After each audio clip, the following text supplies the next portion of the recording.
I would rather be crazy and unrealistic than be realistic, if that means accepting the conditions that are leading to the destruction of the earth and the devastation of so many of her people.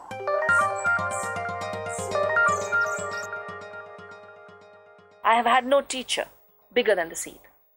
Not a book, not a text, not a journal. As it is this little form of life, the seed, that has taught me every lesson. The problem is not just social structures, it's also psychic structures. After all, our institutions are projections of our own souls, of our own beings. So if we're really going to make lasting change, we've got to change the inside of people as well as the outside of our institutions. And both has to be going on at once. We're breeding a whole society of eco-illiterate people who don't have the chance to develop a deeper understanding of the earth and natural processes. And instead, to manipulate or remove nature is all too comfortable for many people. It's not good to have too many trees. It might fall on my house.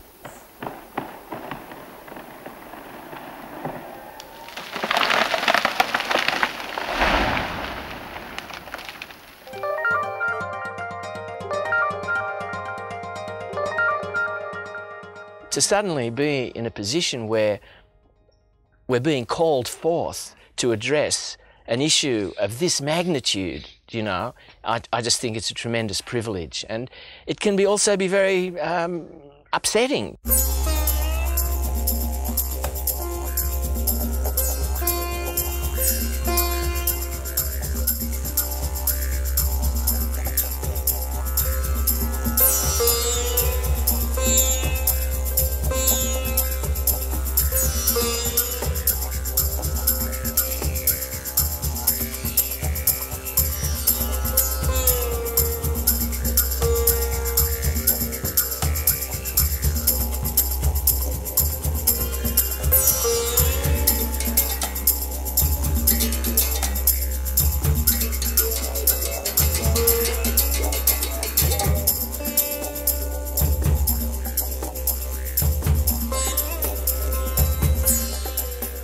We humans don't realise that we live in the same body as the rest of the earth, and we think that we can somehow profit from destroying that. There's global warming, loss of topsoil, scarcity of water, and the poisoning of our waters. There's nuclear radioactive waste, genetic engineering, the list goes on, and we all hear it all the time. You know, it's practically a litany of the threats. The fundamental problem is anthropocentrism, or human-centeredness, this idea that human beings are the centre of everything. Now, the science of ecology says that nothing is at the centre, that the world isn't a pyramid with human beings on the top. The world is a web, and we humans are one strand in that web, and as we start cutting the other strands in the web, it's not doing us any good whatsoever. This way of thinking about it is called deep ecology. We are all beings. We are not just human beings. Until we start thinking every day, every minute, in terms of our context with respect to all life, we're not going to get it right for ourselves. So it is, living democracy is about the democracy of all life. And if we don't have a real relationship with the earth, we're not going to be very effective as earth healers or earth changers or consciousness changers. Open our eyes and look around. Open our ears and look around. And listen to what the birds are saying. And listen to what the trees are saying.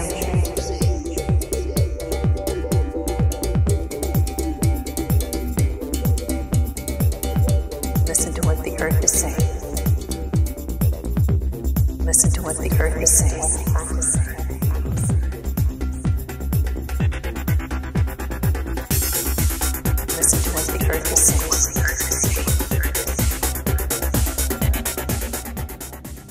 Aquinas in the 13th century, a theologian, said revelation comes in two volumes, nature and the Bible. Well, it's that nature as revelatory that's been ignored for centuries. And this is where you have the fundamentalists, thinking all of Revelation is in a book. It's so silly. The book is 2,000 years old, 2,500 years old, and nature has been telling us about the divine for 15 billion years. The nature out there and the nature in here are one and the same. They're continuous. There is no separation. That the sense of separation that all modern humans are suffering from is the problem. It's that illusion of separation that allows us to treat the world as if it was a resource, That if we understood that this is part of my own body, that I have no independent existence, that whatever happens to the earth happens to me, if I understood that not just as an idea, but as a living reality, as part of who I am, then I couldn't treat the earth this way any longer. We're taught in school, we're taught in religion to stay up in our heads. And that's why we're not in love with the earth enough to defend it. The only identity the global marketplace would like to leave us with is a consumerist identity. And outside that, we are nothing. And part of what the whole ecological identity does is let you know that whatever you need can come in simpler ways, more sustainable ways, more wholesome ways. We have a whole universe of revelation and of inspiration that's coming our way, but we ignore it. Unless we can have a kind of a spiritual revolution, then those changes that we put in place at the institutional level will not be binding. We need a total revolution, a complete revolution that's both inner and outer. Something is happening to the earth, something that requires action, and it's something that is of a spiritual nature, the change that needs to take place in human beings in order to meet this challenge and in order not to become extinct ourselves, not to join the hundreds of thousands of species that are becoming extinct before our very eyes, that merely political change isn't going to do that. No technical fix is going to get us out of this, that it's only a profound revolution in consciousness that can allow us to move through the present crisis and into a shining future. If we don't deal with the inner shadow, basically, then we're going to project it out into the world. And so we need to do our own psychological work of transforming ourselves to recognize and befriend our own shadow side so that we're not continually reflecting it and needing it to manifest in somebody else who we want to see as the enemy. If there's a war inside going on, then we're going to see a war outside.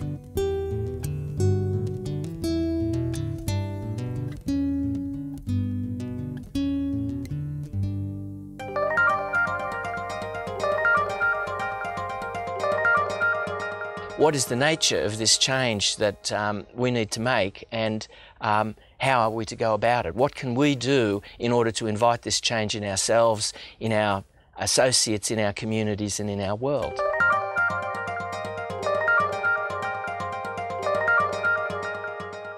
I frankly think the only thing our species is going for us is creativity.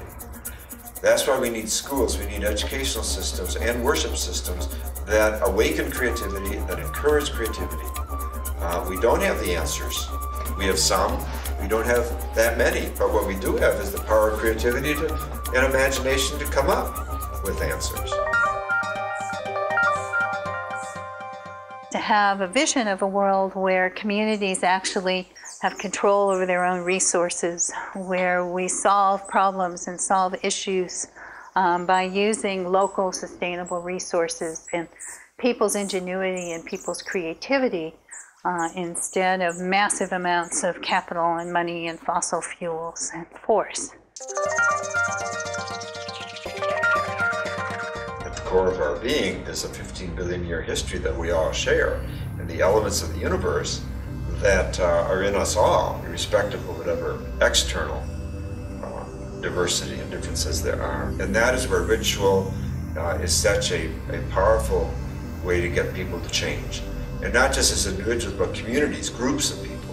Because ritual is the coming together of the community.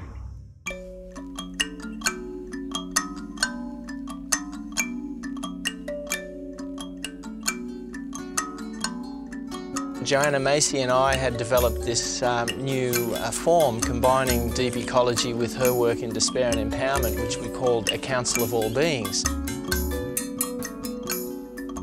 The first thing that we do is that each of us finds an ally in the non-human world.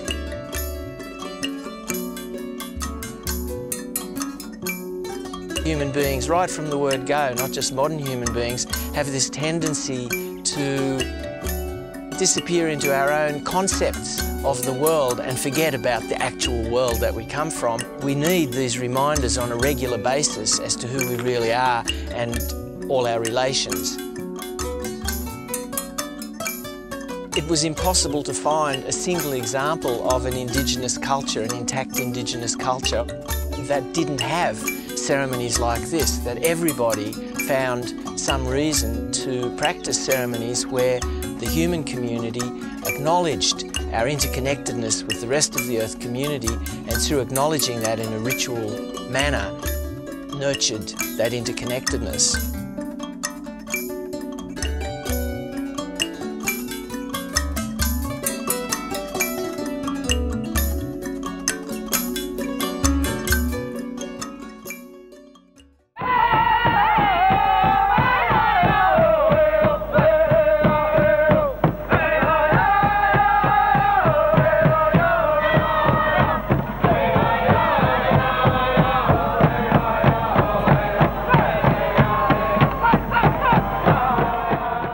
Try my best to combine the most creative actions of constructive work and the highest form of resistance to the biggest abuse of power. Remember that just standing up, speaking our truth, is very powerful. It's a strong action in and of itself. Stand up, stand up. Stand up, speak truth. Truth. It's a strong action in and of itself.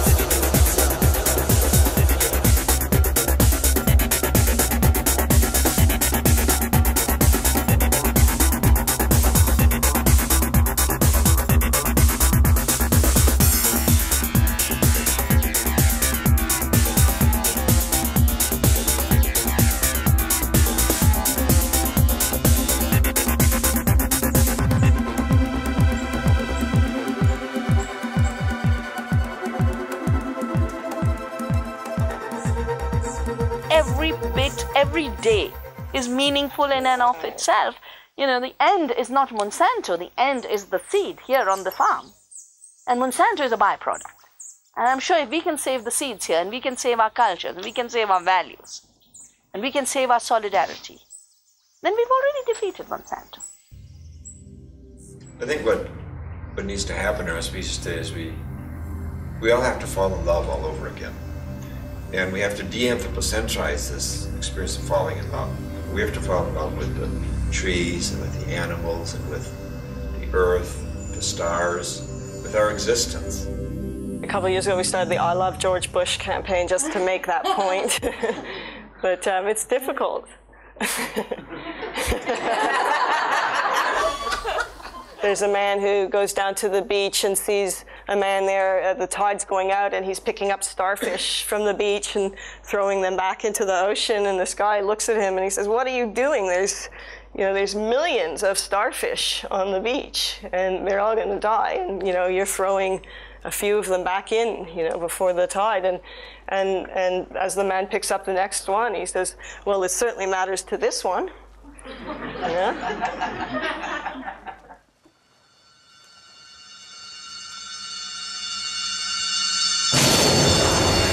First verse of the universe pours forth like a sea of mystery. Out of the void, unmanifest silence, space-time comes into existence. Unseen shaping, swirling, unfurling. Hydrogen, helium, divine is revealed within. Galactic whirlpools as energy flows in. A star collapses, supernova explosion. A cloud of cosmic debris drawn together by gravity, by the mystery of attraction.